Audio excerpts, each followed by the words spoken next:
Bihar result breaking देख रहे हैं आप और मैं हूं आपके साथ परवीन शेख।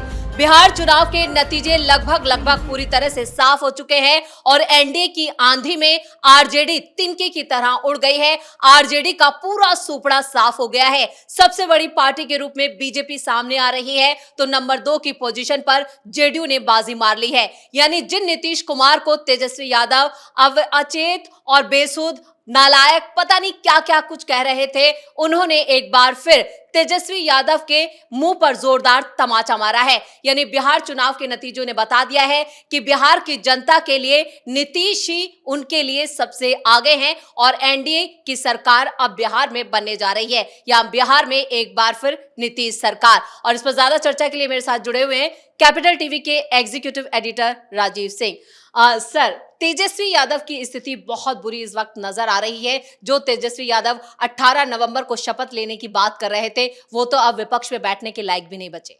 देखिए, लालू के अगर बेटे नहीं होते तेजस्वी यादव तो बिहार इनको किस तरह से ट्रीट कर रहा होता ये आप क्या पूरा बिहार भी बेहतर समझता है। समझ में नहीं आता कि तेजस्वी यादव कैसे कह रहे थे 18 तारीख को हम शपथ लेंगे। गुमराह करने की राजनीति, बरगलाने की राजनीति जब तक तेजस्वी यादव नहीं छोड़ेंगे तब तक वो सत्ता में कभी नहीं आ सकते। आखिर आपके पास क्या है? न प्रशासनिक अनुभव है, न राजनीतिक अनुभव है। आपको अगर 17 महीने की नीतीश सरकार में 2 बार बैठाया गया डिप्टी सीएम के पोस्ट पे तो वो भी इसलिए कि आप लालू के बेटे थे। आप 2 लाइन बोलते हैं तेजस्वी यादव जब, तो 2 लाइन भी सटीक नहीं बोल पाते हैं, शब्दों का उच्चारण तक नहीं कर पाते हैं। तो 9वीं फेल होना बुराई नहीं है, लेकिन 9वीं फेल की तरह आचरण करने लगना भी, दूरदर्शिता की कमी होना या फिर कोई विजन नहीं, कोई रोड मैप नहीं, तो ये बड़ा इनके लिए खतरनाक हो गया राजनीति में। देखिए, पेन फेंकने की राजनीति या बहुत सारी चीज़ें होती हैं, वो सत्ता पक्ष विपक्ष आपस में काउंटर करते रहते हैं, लेकिन एटलीस्ट जो आप बोलें वो तो कम से कम जमीन पर उतरता दिखाई दे। तेजस्वी यादव ने क्या किया? जब देखा उन्होंने कि 20 साल के शासन में नीतीश कुमार ने विकास को एक तरह सुरसा के मुंह की तरफ फैला दिया है। क्या महिला, क्या बच्चियां, क्या बच्चे, क्या युवा, मतलब कोई बुजुर्ग, कोई भी, हर तरफ पेंशन, महिलाओं को जो पैसे, जो जीविका दीदियों को देखा जाए। इसी का नतीजा है कि यहाँ पर एनडीए डबल सेंचुरी मार रहा है, यानी 200 पार। प्रवीण जी, ये जो इन्होंने काम किया है ना, उस काम को वोट मिला है। लोग कहते हैं कि बिहार जातिगत समीकरण, जातिगत समीकरण। भाई, बिहार में तो जातिगत समीकरण लालू समय में था, लेकिन लालू भी जातिगत समीकरण पर डिपेंड नहीं किए। उसमें उन्होंने गरीब गुरुओं की राजनीति करके किस तरह से नहीं, जो अग्रणी जातियां हैं सता रही हैं वगैरह वगैरह, सारी करके भूरा बाल साफ करो नारा देते रहे और तमाम ये सब कुछ करके, कुछ बूथ कैप्चरिंग, बैलेट पेपर का लूट, ये सब करके सत्ता में आते रहे। ऐसा नहीं कोई राजपूत है तो राजपूत को ही वोट देगा और कोई अगर दलित है तो दलित को ही वोट देगा। नहीं, दलित का अगर वहाँ विधायक गुंडा है या राजपूत का ही या पंडित का ही या फिर भूमिहार का ही कोई नेता है, वहाँ सही काम नहीं कर रहा है, वहाँ गुंडागर्दी कर रहा है अपने एरिया में, तो कोई भी जाति को देकर वोट देगा क्या? कभी नहीं देगा। वहाँ सिर्फ और सिर्फ डेवलपमेंट काम करेगा। और अगर राजपूत की तुलना में कोई दलित भी है और लोगों से मिल रहा है, उनकी बातें सुन रहा है और उन चीज़ों को समझ रहा है, स्थानीय नाली हो, सड़क हो, शिक्षा हो, स्वास्थ्य हो, उस पर ध्यान दे रहा है, अस्पताल में डॉक्टर से डर से बैठ रहे हैं, स्टाफ आ रहा है, मास्टर पढ़ाने जा रहे हैं स्कूल में, तो वो हर एक गार्जियन इस चीज़ को देखेगा कि नहीं, इस विधायक के चलते, दलित विधायक ही क्यों ना हो, इसके चलते कहीं ना कहीं चीज़ें बदली हैं, लेकिन हमारी जाति का जो था वो तो सिर्फ और सिर्फ बाउंडर फैला रहा था। क्या राजीव सर, जो बुरी स्थिति यहाँ पर कहें कि 40 से भी नीचे चली गई है आरजेडी, शायद उसका भी उसे अंदाजा नहीं था। 35 सीटें भी आ जाएं तो बहुत बड़ी बात है, लेकिन शाम तक होते होते तस्वीर साफ हो जाएगी कि 30 से भी नीचे चले गए हैं तेजस्वी यादव। तो अब ऐसे में सवाल ये उठता है कि आने वाले जो 5 साल होंगे उसमें उनका सियासी, क्योंकि एक क्वेश्चन मार्क उनके सियासी सफर पर लग रहा है, सियासी करियर क्या होने वाला है तेजस्वी यादव का बिहार में। देखिए, सियासी करियर तो 5 साल के बाद छोड़िए, अभी विपक्ष में बैठने लायक रहेंगे कि नहीं ये भी सोचिए। दोनों को दोनों बेटा एक तरह देखिए तो हार रहे हैं। सोचिए, मैं इसीलिए कह रहा हूं कि लालू पुत्र को लालू के उस कुनबे से बाहर निकल के देखना होगा। आप अगर किसी के बेटे हैं तो बिहार वासी भी किसी के बेटे हैं, बिहार वासियों के भी बेटे हैं, और उनको सिर्फ सड़कें दिखाई देती हैं एनडीए शासन में। हम लोग बिहार के रहने वाले हैं, हमने देखा है साइकिल भी सड़कों पर नहीं चल पाती थी, मतलब गड्ढों पर साइकिल टांग के हम लोग छोड़े थे तो आगे करना पड़ता था, तब हम लोग चलाते थे। आज मरीन ड्राइव सोचिए, आज खुद तेजस्वी सड़कों पर डांस कर रहे हैं। आज बताइए, ढाई घंटे की जो यात्रा हुआ करती थी लालू के समय में, वो 15 मिनट में हो रही है। उसके अलावा आप लगातार जो महिलाओं को जो स्वावलंबी बनाया गया, तो ये सब देखिए, जितने भी डेवलपमेंट के काम थे एनडीए के, वो सब तेजस्वी को मुंह चिढ़ाते नजर आए और तेजस्वी भारी पड़ गया। अच्छा, तेजस्वी को इस चीज़ को एहसास तो था कि इतना ज़्यादा डेवलपमेंट हुआ है, ऐसा नहीं है कि उनको पता नहीं है। वो चुनौतियां तो थी, इससे इनकार नहीं किया जा सकता, इसलिए शायद वो डरे और सहमे भी रहे। लेकिन जो दूसरे फेज में हमने तेजस्वी यादव का एक आक्रामक तेवर देखा, उन्हें लगा कि दूसरा फर्स्ट फेज निकल गया तो क्या, क्योंकि 143 सीटों पर आरजेडी चुनाव लड़ रही थी और सिर्फ 35 सीटों पर सिमट जाना अपने आप में एक बड़ा सवाल तो जरूर खड़ा करता है। देखिए, आक्रामक अगर भाषणों में चिल्लाएंगे आप, तो आक्रामक इसको नहीं कहेंगे। आक्रामक आप अपने काम में क्यों नहीं हुए? आपने जो कहा कि हर परिवार को हम नौकरी देंगे, हर परिवार के व्यक्ति को नौकरी देंगे, आपने सोचा आप क्या बोल रहे हैं?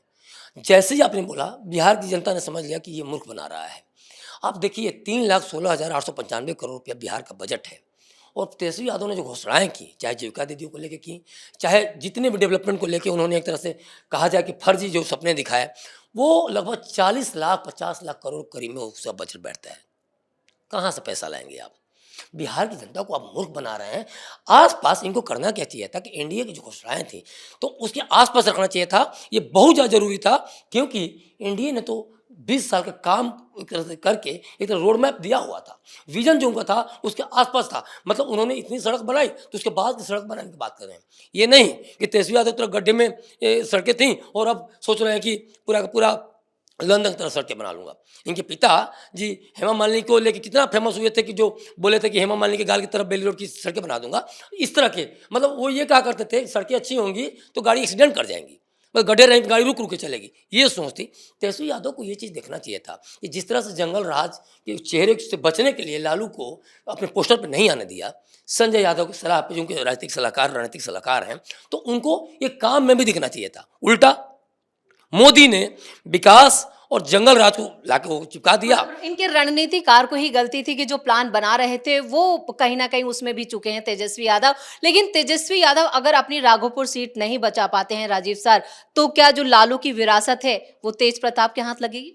नहीं, अभी ये तो नहीं कहा सकता, लेकिन तेज प्रताप और तेजस्वी फिर आपस में आ जाएंगे, या ये भी हो सकता है कि तेज प्रताप हो सकता है कि भाजपा में कहीं ना कहीं अपनी जमीन तलाश करें और अपने ऊपर जो एक तरह से असम्मान जो उनका किया गया उसको बदला लेने की कुछ दिन कोशिश करें, कुछ महीने कोशिश करें। तो हाँ, वही असम्मान कर रहा हूँ, सम्मान के विपरीत मैंने ये बात कहा, तो वो एक कोशिश कर सकते हैं। दूसरी बात एक और है कि तेजस्वी यादव को जब तक वो काम नहीं करेंगे, जब तक उनके अंदर विजन नहीं हो सकता 5 साल बाद मैच्योर्ड हों। लेकिन आप ये समझिए, 5 साल बाद आप कितना भी मैच्योर्ड हो जाएं, आप विजन भी शो कर दें, लेकिन काम कहाँ से लाएंगे? आपने तो एक बड़ा अच्छा मौका खो दिया। और एनडीए क्या बैठी रहेगी? अगर 20 साल से नीतीश सरकार काम की है, तो क्या एनडीए अगले 5 साल काम नहीं करेगी? खासतौर पे वो एनडीए जिसको बिहार ने लैंडस्लाइड विक्ट्री दी है। अब तो जिम्मेदारी और भी ज़्यादा एनडीए की बढ़ जाती है।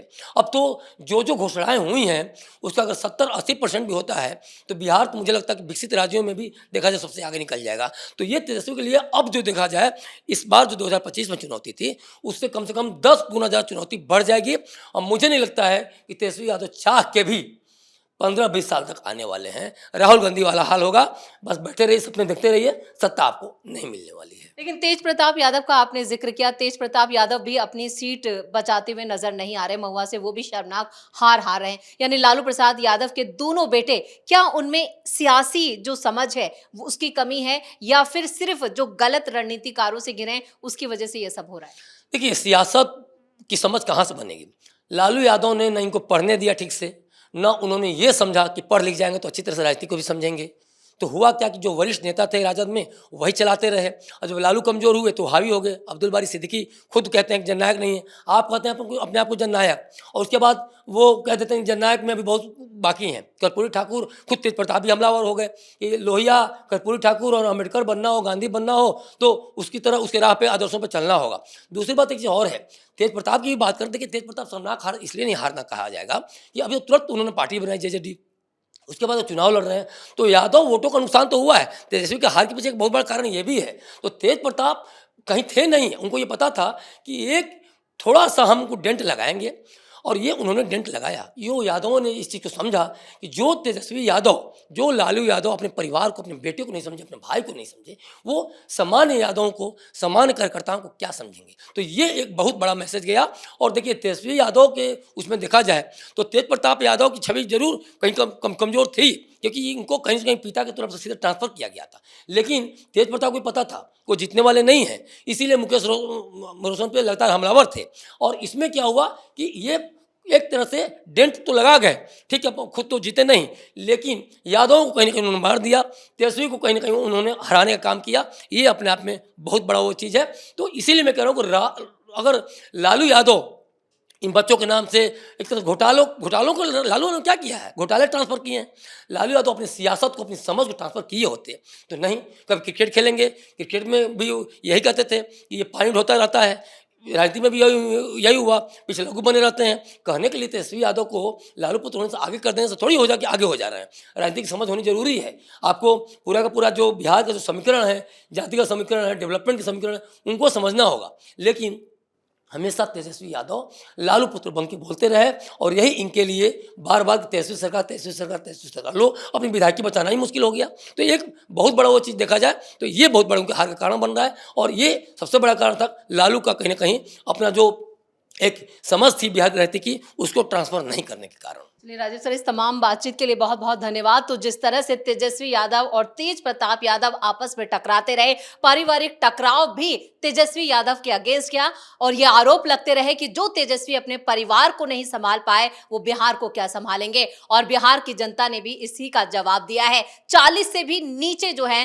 तेजस्वी यादव जाते हुए नजर आ रहे हैं, यानी एक सम्मानजनक हार भी उन्हें नसीब नहीं हुई। अब देखना यह होगा कि तेजस्वी यादव का बिहार में सियासी ग्राफ क्या होता है, या सियासी सफर उनका कंटिन्यू रहता है, या फिर वो राजनीति से ही तौबा कर लेते हैं। लेकिन फिलहाल अब विरासत की जंग, परिवार का टकराव और महागठबंधन में टकराव, ये सब अब से कुछ देर बाद और तेज हो जाएगा, और तेजस्वी यादव के हाथ पूरी तरह से खाली इन चुनावों में नजर आ रहे हैं। बड़ी खबर में मेरे साथ इतना ही। कैमरामैन राजकुमार के साथ मैं परवीन शेख, कैपिटल टीवी।